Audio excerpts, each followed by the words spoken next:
Hello everyone, my name is Corazar, and welcome back to Rusty Gears Season 2. We are back on the world in this late January day, before our shrine to Herobrine, the Hero Shrine. We have a wonderful rift just outside the eastern door, but we do have some animals that I believe may be pregnant and pregnant. Perfect. I think our pigs are about the same. Boar, sow, pregnant. Why do I have two boar? I should get rid of one of them. And then over here we have some chickens. We have 2 fertile eggs. So yeah, and plenty of food. I am planning for today to be the last episode of Rusty Gears Season 2, at least my participation in it. So we have a lot to do today because I want to get this ready for the other gears and then turn it over to them. Now that means that we need to decorate and utilize this area in here, as well as a couple things that are missing from upstairs that I want to get to, such as, maybe a place to cook right here, where things that sit in a pot on top of the stove, or in this case the fire pit, will stay sheltered from the sunlight and will maintain a nice long duration here. Now something you'll notice with this build, I really hadn't touched on it before, but it is very geometric. And while geometric designs are simpler for large builds, there actually is a second hidden reason why I went with a sort of geometric predictable pattern, is that because this is meant to be a public space where everyone else can access things, having everything designed too cleverly can make it difficult to use and people won't want to use it. So I went with big open spaces here and upstairs, and a very simple layout where you can go up the stairs, you're in the main room, and from here you have access to either the cellar again, the upstairs, and then directly outside to all the fields. So that is some of the rationale behind this build, which no one had really asked about, but I had thought about it before starting the project and didn't really mention it because I forgot. Whoopsie! So let's talk about what I want to do in here first, and in here is going to be relatively simple. I want to turn this into an area for berry bush farms. So along the edges here we'll have some berry bushes, and then out in these areas I want to move the bees from over here, where they're just kind of cluttering up the space in here. I want to move them in here. And so we'll have probably 2 bee farms, like one here and one here, and one here and one here, for a total of what I think is going to be 12 skeps, which isn't huge. But again, I'm not trying to compete with Apache over here. This is just for having enough beeswax to seal crocs and so on. Which reminds me, we have a whole bunch of meat that has been sitting in the blue vessel up there, and there hasn't been a whole lot of time that's passed between last episode and this one. In the real world, yes, it's been several days, but the server has been kind of quiet lately. I think in anticipation of 1.18 coming out.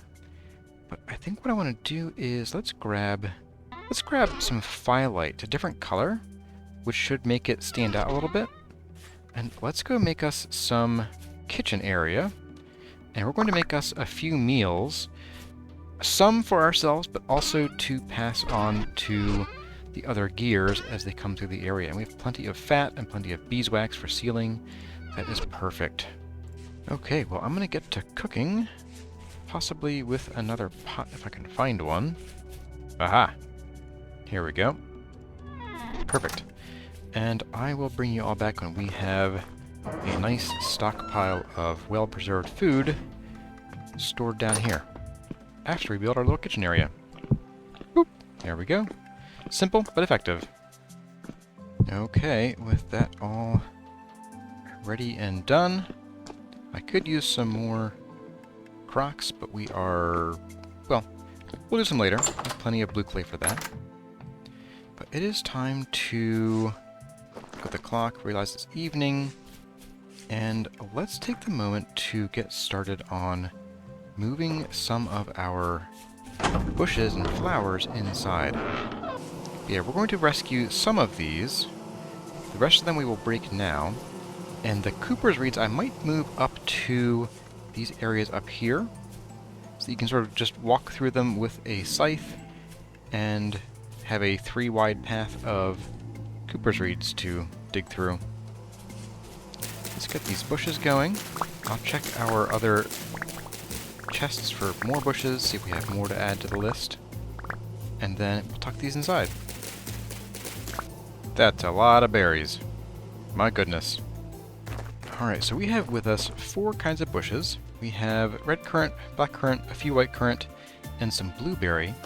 And the way that I think we're going to use these is along these rows here, where we have this much closer path to the wall here, is where we'll drop our blueberry bushes, at least some of them.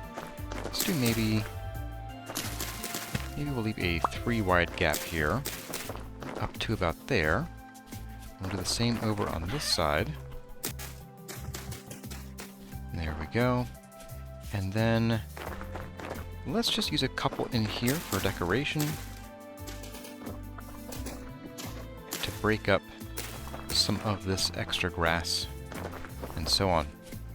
Now the red and black currants I want to stack up a little bit higher, and we're going to come in about here like so, and we're just going to stack these up like this. There we go. And that way we don't have all of this wall showing all the time. We have a bit of greenery in here to break up that sort of sight line. And so let's come into here again. We're going to stack these up as much as we can and move on to the black currants, like so. And then we have 4 white currants, which we can just tuck here and over here, I guess. But over here. If we had more, I would fill this out a bit more, but we don't, so I'm not going to. Now, I do want to grab some more path blocks to build a little path from all of these walkable areas here over to our animal pen entrances. The animal pentrances. I'm going to close you, keep the other riffraff out. So let's go ahead and dig up these 2. Get our path started here and there. And then we'll just do all of these around here. And there we go. And then, in order to prepare for our bees, they're going to come inside here, we need to get some flowers going on. And it looks like we have pretty much the perfect design here to do 2 sets of flowers with enough room to get to the ladders. And yeah, it actually works out pretty well. And that way we're also not quite crowding the paths either. We could even squeeze something over here, maybe just a decoration along the wall. And I am using the blue lupins here because 1, we have a ton of the blues, and 2, we don't have much blue inside here except for the andesite, and I want to get a little bit more going on here. And I also want to save the other colored lupins for outside. And there we go, it's already looking a little more full, which I like, and hopefully the other gears can come in later with some more berry bushes and fill these things in here. Alright, let's go and get some of our skips. We're actually going to break basically all but a few of them, I think. Alright, let's start with 5. We'll just take the corners and the center for now, and worry about migrating the other ones in a moment.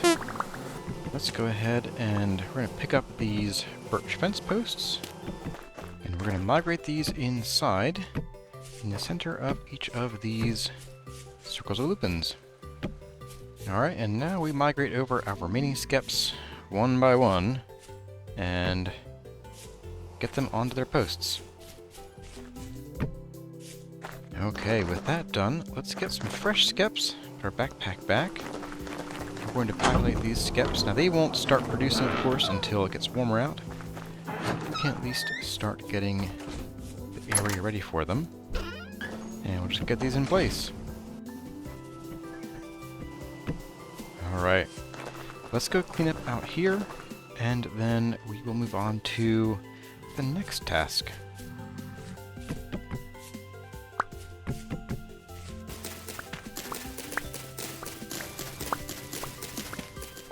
Okay, our next task is I do want to get these moved up there. So what I'll probably move them to the east side where it might be a little warmer a little sooner in the year.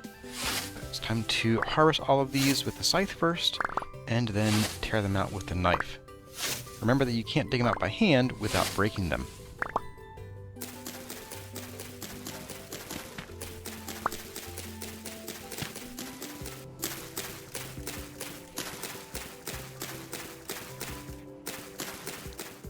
And with that done, I'm going to spend the rest of the night making some more clay crocks for the kitchen and storage area.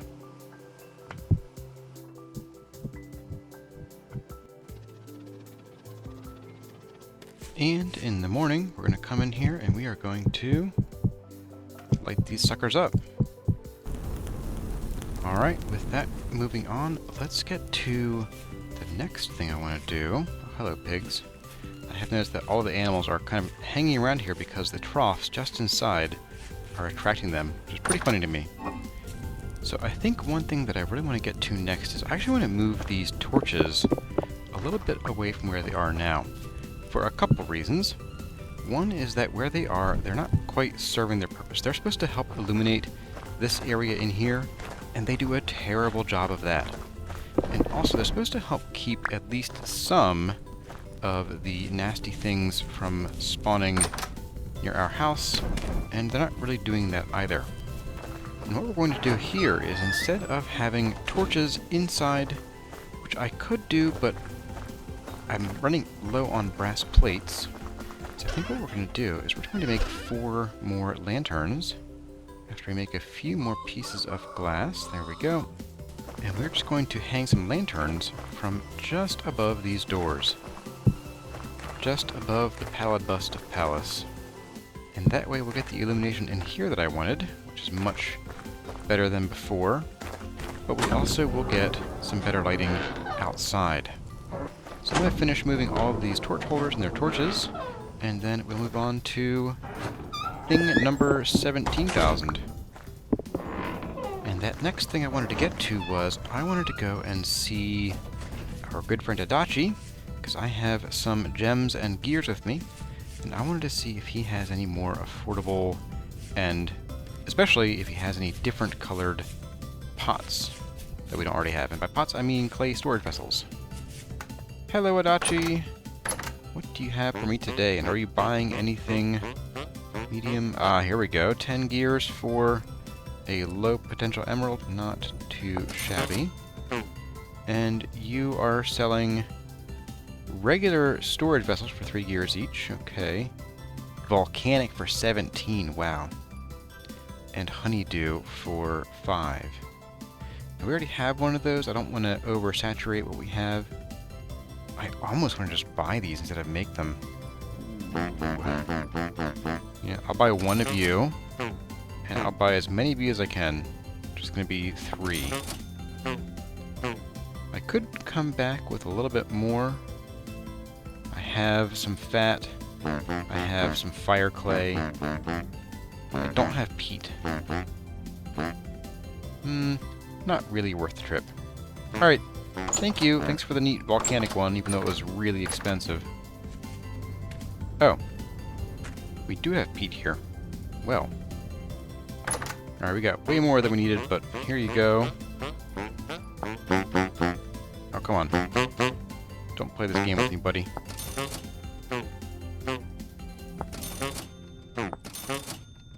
Much better. Okay. Okay, let's find a spot for all of these. I think I'm going to put the volcanic one right here in the middle, just to keep us from, like, bumping into the lantern and being awkward like that. And maybe you'll be for, like, I don't know, pies or something. But we currently have vegetables over here, we have meat over here, and by meat I mean fruit. We have meat over here, and we have grain over here. So I think what we'll do is we're going to tuck some more of you here. We're going to tuck you there, and we're going to swap the meat. Like I said, we're going to swap the meat and the vegetables, because we're not going to have as much meat, I don't think. Of course, we do have protein in the form of soybeans, but in general, I think we'll have less of that than we will vegetables and other foodstuffs. And fruit, we will need more room, but probably not a whole ton. So I'm going to go ahead and we'll drop off this peat somewhere. Let's do the peat about right here by the door. And then I'm going to bring in all of our produce from out in our little hut, and then organize it in here. I'll bring our existing storage vessels in and get them in here where they need to go, and then we'll move on to settling up with the rest of the storage solution in the actual fort, because the goal today is we're going to have that little garden shed thing torn down by the end of the episode. So I will see all of you in a little bit, and we'll go over why I am organizing things the way that I am. Okay, we are back, and I've done some but not all the harvesting. I'm about partway through, but I wanted to show you the general organization of things and why. One is over here, we have our meat and protein, we have our vegetables over here. Okay, you're the new ones, good. We have our grain over here, and we have our fruit over here. And in general, I find that the grain and vegetables tend to be the most prolific, so I put them over here where we have some space to expand our storage area. And then since protein and fruit are a little less productive, I put them over here. Now, I would like to add somewhere in here, maybe like right here, or I'm not really quite sure where, maybe even in a different room. I want to put a couple barrels, mostly for holding mead. I'm not interested in turning this into a winemaking area, but we do need a place to hold, well, not mead necessarily, but honey at least, because we're going to be making a lot of honeycomb from the bees, and we want somewhere to store the honey without having to just dump it. So that's going to become a question. I might just tuck it, right here, or, like I said, even maybe upstairs, because honey doesn't spoil. Now what we're going to do with the rest of the storage to help make things easier on the other gears is that here, in these bays here and here, I am going to put common storage. And I will fill these up with 1, 2, 3, 4 total trunks each. These will be for things that we're going to be using up here. Seeds, and maybe some flax, the fibers specifically, and any of the produce from that. I'll probably put some flowers up here, and basically anything that isn't a building material will end up somewhere up here, and maybe even some of the building materials will end up here. And then I was thinking, if we have more stuff to store, we could come under here and maybe focus on putting down the inorganic building materials here, things like stone and dirt and so on, and tuck them just under here, where they'll be kind of out of the way, and since I don't think that anyone's going to be vastly expanding on fort food, I think they won't be as important, so being out of the way shouldn't be an issue. I'm just going to tuck you guys in here, and I am going to label as many of these as I can. So let's start moving some things over and finding new homes for all of our materials. Beginning with this area here, let's go ahead and we're going to tear this out. And how deep can we go with this? Not super deep. Let's just go 1 block deep, I think. We'll actually probably dig out you and just replace this with the stone we mined out here. There we go. And we'll also grab a little bit of stone to replace you as well. There we go. And then let's just drop you guys in there. There we go. There's that. And then I'm going to go ahead and start moving some contents around, starting, I think, with our building out here. Okay, everyone, I am currently unloading the second to last run of all of our stuff from the little shed downstairs, and I'm going to show you how things are arranged out. And I kind of like to do this in my single player too. I don't always explain why I arrange things the way I do, so I thought maybe it would be handy to show you. And I do think sometimes it is fun to just have a little secret spot for things like treasure that goes in the treasury looking chest at the foot of a bed, and sometimes I like to have like gear and other things that go into a less obvious trunk or thing that is otherwise out of the way and stands out where it is, like there. It's unlabeled. It's also in a new area, like it's not with the other storage bins. So for everyday stuff that I'm going to need and swap out, I might come here for that. Now I do have labels on these guys. We have crop seeds, we have fruit tree cuttings and tree seeds, we have flowers, and we have soil. And it's hard to read, but here we go. You can see I have soil and compost, and then flowers high and low here. So there is that. And same over here, we have non-flowering plants and furniture. We have grass, reeds, and other organics. And we're going to put some of the... nope, none of that. Just some of you. And then we have flax and linen, and boy, do we have a lot of flax and linen. That is nuts. So, yep. And then downstairs here, we have all of our inorganic stuff. We have conglomerate, limestone, chalk, and sandstone, everything we use to make the stone parts of this. We have other random stones from deconstructing some of the ruins, metals and other inorganics, chiseling molds for all of the different shapes we used for the outside of the structure. We have glass and clay, and we have wood and logs, and boop, you go in there.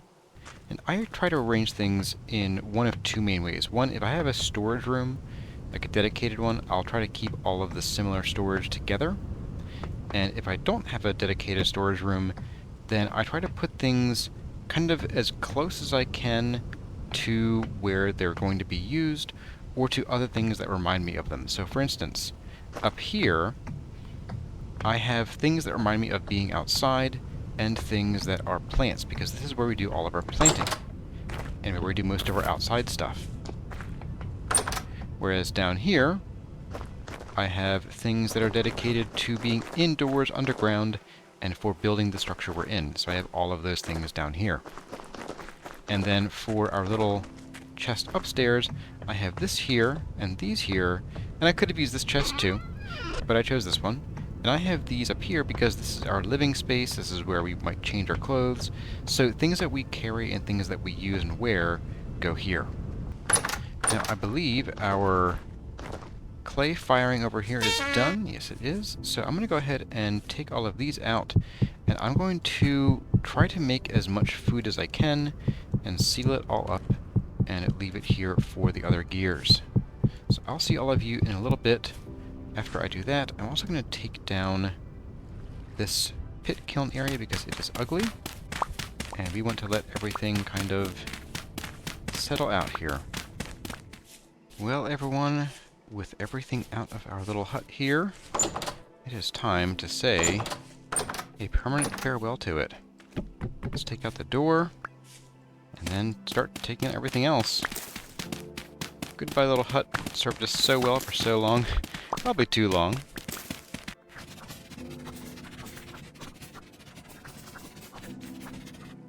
And we'll take out this little sort of fat piece of land here that has been sitting on forever, but which has hindered our ability to have a nice flat area around Fort Food.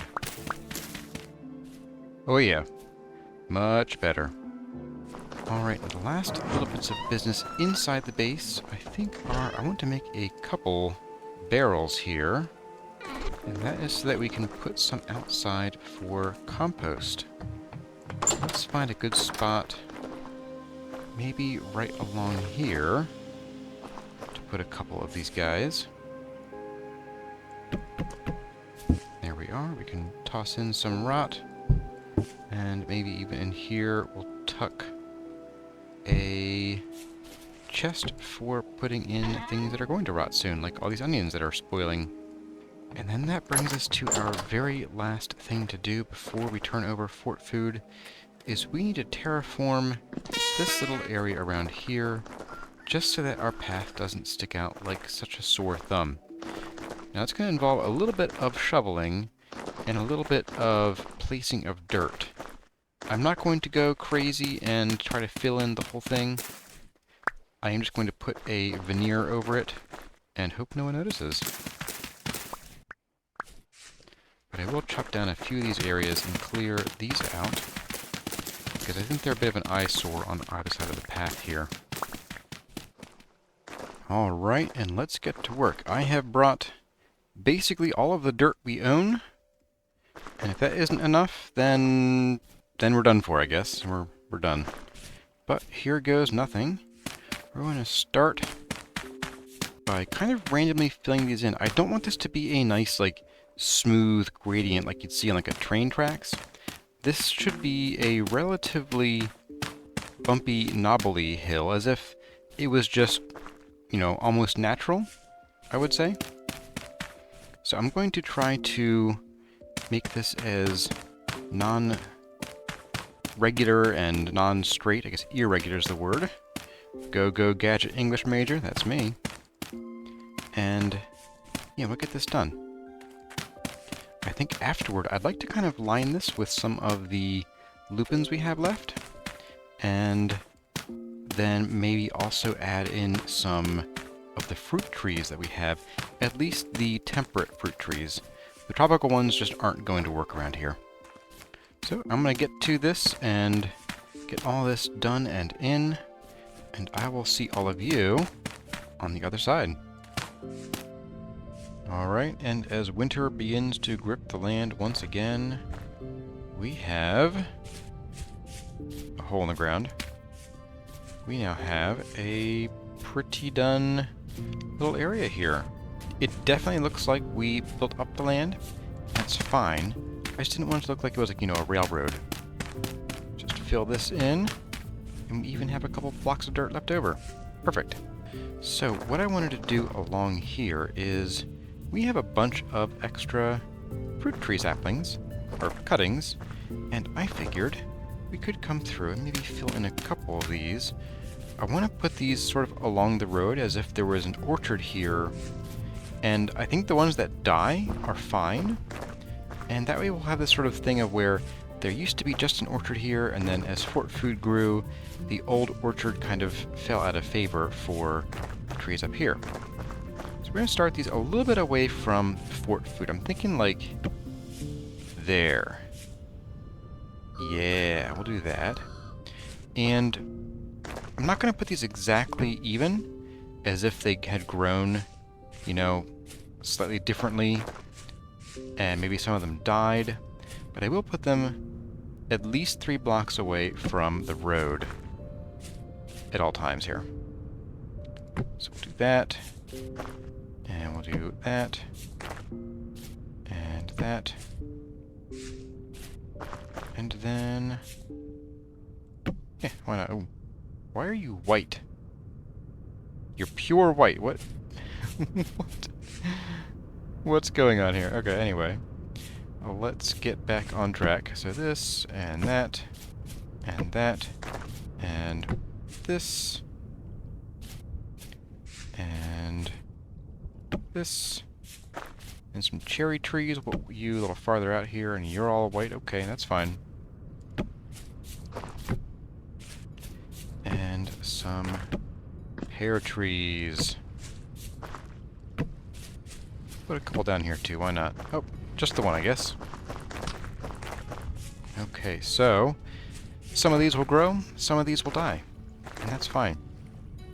Now, I also came armed with a whole lot of lupins, so let's get to placing these down. That's not a lupin. I think what I'll do is I'm going to do something that I did back at Lupine Ridge, which is to create little clusters of lupins here, and sort of use both colors in general. I hate when that happens. Oh my goodness. No, they're all small. Okay, there we go. And we'll use the clusters of blue and purple, and then just put like 1 or 2 of the little guys in. By little guys, I mean, you know, colorful ones. And there we go. And I'll sort of sprinkle them all around here, so that they are somewhat randomly placed. Not really randomly, because, you know, I'm not a random robot, but we can make do. I want to put them where they'll be seen, so maybe not down in like that dell here, but maybe like right over here. So I'll be doing this for probably the next 20 minutes, and then I'll bring you back. There won't be a whole lot to see because it's winter, so they're all kind of white, unfortunately, but at least we'll know they're there. And maybe you'll see them in other streams and videos by the other gears. Alright everyone, as you can see maybe on the minimap, there are now a bunch of different splotches of purple and blue color. And while the western side of Fort Food is going to just show white, at least here we can get a preview of some of the color dotted around the landscape. But that, my friends, brings us to the end of our journey here on Rusty Gears. Fort Food was actually quite the massive undertaking and took me a very long time to put together. I know it only consisted of, over a dozen episodes, but as far as the amount of time played to get to this point, it dwarfed basically all of my other projects that I've ever done. Maybe not the entirety of any given series, say the guide series, but as far as individual projects, I would say this was probably more work than the original Lupine Ridge estate. But we have the fort itself, and all of the sloped walls, which I am still really proud of, and all the detailing along the sides. We have the house up here. We have the farm fields here. Inside we have the common room. We have upstairs a sort of lounge with some beds, kind of a place to crash while you're waiting for a storm to pass or while you're waiting for crops to grow. And down below the common room we have a small storage area and kitchen, and I did make a bunch of crocks and filled them with some food. These are all sealed for the next roughly 250 days or so. So I'll let the other gears know that there is some food to be found here, and they can ransack this as they please. Heading on down then, we have bees surrounded by lupins. We have one more chicken that wants to get in. There you go. Yeah, not too shabby. We have all of our animals. We have the sheep, the chickens, the pigs, and the nothing. And then of course we have our Herobrine shrine here, complete with an altar and lit with a lantern. I think that is perfect. And of course we have the superstructure under here, along with the staircase leading up to the proper fort. And what a massive beast this is. Wow. I really can't believe I even made this in the server in the amount of time that I've spent here. This is just huge, especially for a vintage story build. Well everyone, that is going to do it for this episode and the series. I hope you've enjoyed my time here on Rusty Gears Season 2, but I also hope you're looking forward to the Vintage Story Guide Season 2, and all of the fun new projects that will bring. Let me know in the comments what you think of the series and of Fort Food, and where you think the Guide Season 2 series will be going. I hope to see all of you either in the comment sections of the Guide series or the Discord server, or both. As always, my name has been Corazar. Thank y'all for watching, and I'm signing out from Rusty Gears Season 2.